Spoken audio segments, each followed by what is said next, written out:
નમસ્તે મિત્રો, હું પ્રવીણ માળી.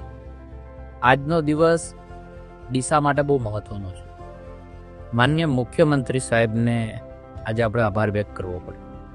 10 ગામની જે અવરજવર છે એવો એક રસ્તો માલગઢ ડોલીવાસનો રસ્તો જે કહેવાય કે ડીસા શહેરને જોડતો, રોજે રોજ જે લોકો પોતાને રોજગાર માટે કરીને રોજ 2 વ્હીલર 4 વ્હીલરમાં આપતા હોય છે, બજાર જે લોકો આવતા હોય છે, જેને નેશનલ હાઈવે ન જવું એવા લોકો નદીમાં પસાર વર્ષોથી થાય છે.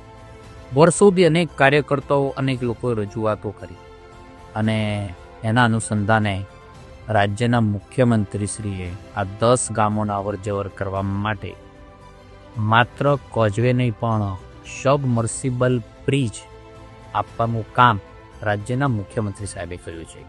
એટલે કે 23.33 કરોડના ખર્ચે આ સબમર્સિબલ બ્રિજ આપવાનું કામ રાજ્યના મૃદુ અને મક્કમ મુખ્યમંત્રી શ્રી કર્યું છે.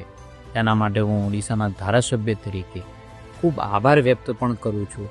અનેક લોકોને સુવિધા મળવાની છે, અનેક લોકોના જે હાઈવે જે જનારા લોકો છે એનો જીવ પણ બચવાનો છે, અનેક લોકોનું ઈંધણ પણ બચવાનું છે, અનેક લોકોને સરળતા પોતાના રોજગાર કરવા માટે જે સોપાનો સ્ટર કરવા છે એ લોકોની ખૂબ સુગમતા થવાની છે. ત્યારે હું બધા જ ડીસાના નાગરિકો વતી રાજ્યના મુખ્યમંત્રી સાહેબનો ખૂબ આભાર વ્યક્ત કરું છું. જય જય ગરવી ગુજરાત. આઈટીવી ન્યૂઝ ચેનલને લાઇક કરો, શેર કરો અને સબસ્ક્રાઇબ કરવાનું ભૂલતા નહીં.